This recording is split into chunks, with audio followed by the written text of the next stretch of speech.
Hysni dhe Enkeleda, si u bot bashkë? Atëherë, si u puqit muzikë pa fjalë?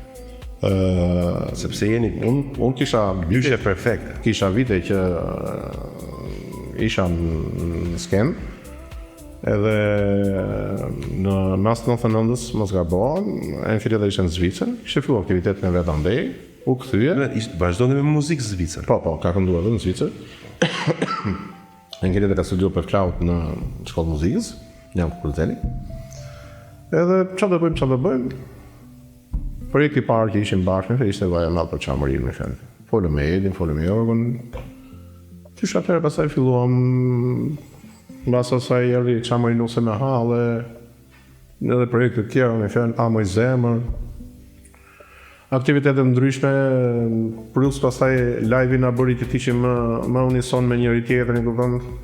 Edhe e kemi gjetë atë kimin me fjalë në duet, me fjalë se jo gjithmonë njerëzit janë të suksesshëm në këndim në duet, me fjalë.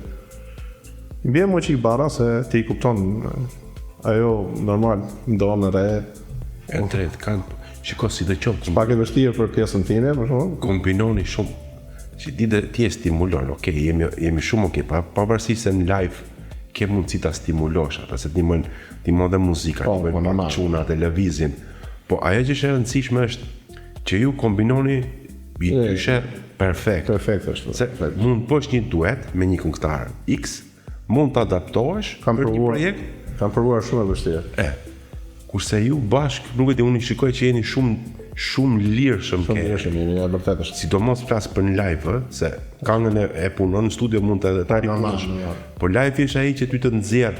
Ke probleme, s'ke probleme apo se sa? Kemi pas raste kemi qenë në Kosovë, në Maqedoni, kemi qenë live profesora, jo njerëz që nuk merreshin me muzikë. Isni tha, më bëni përshtypje, tha, si e keni gjetë njëri tjetër. Të kimi të dy bashkë, po më thash edhe koha, përvoja, puna që bëjmë kemi kaq vite, i thash edhe kemi arritur ta përfitojmë të gjëjtë. Jo, është shumë interesante. Edhe ka shumë raste për shkakun që na kërkojnë ka herë, po jo du. Po mirë, do ta marrësh bicikletën me rroti themun? Po. Të kënoj vaj më për çamëri, do ta kënoj vetëm, do të shkon ajo puni, është e drejtë. Është logjike. E drejtë. Ka njerëzit bojën kështu me idenë që nuk arrën që ti s'kënon me disk atje dhe live. Jo, ka dhe që thënë, a më futi disk atje dhe, për çam të vësaj vetë, mikrofonin dhe mirë pafshin, mbaroj puna. Me DJ aty mirë. Tash njerëzit janë lloje, po. Tash, po shoh që një pjesë e mirë që ka ngelur eventeve gjëra po bëhen live, edhe është shumë mirë. Edhe për sa i përket orkestrave dhe gjëra po kompletohen, po bëhen më unisone, më kompletuar, jo me dy vegla, nuk bëhet muzikë dy vegla, në fund drejtë. Ajo është thjesht për të kaluar, për të kaluar. Orkestra e plotësh për. Edhe po ti jep emocion live ajo. Edhe kur e ngjon, edhe kur e kërcen dhe ti që e kënon. Se je shumë i lirë shumë aty. Ja, ne bëm guru vullore në Top Channel për çamërinë, edhe ishin rreth 100 pjesëmarrës aty në event, për shembull. Ishin 4-5-6 këngëtarë të tregut të çamërisë.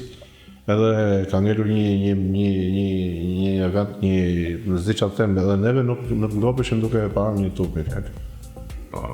Se nuk këndoj vetëm Visneu dhe Enkeleda dhe tjerët, ne kënduam të gjithë këngët e njëri tjetrit bashkë, ishim unison gjithë, me fjalë. Fillonte strofa, refreni ishin gjithë unison bashkë.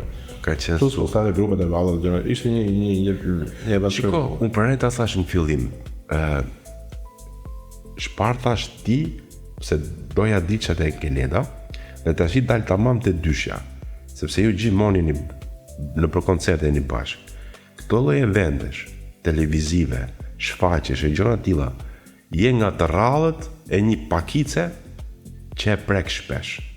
Edhe ajo ka të bëj shumë, sepse është tjetër gjë nga live-i që ti je në një event. Ajo është gjë tjetër. Besoj që është gjëja më e bukur. Normal. Ka organizim. Ndjesi tjetër është poshtë. Është përgjegjësi tjetër, ndjesi tjetër normale, apo nuk diskutohet.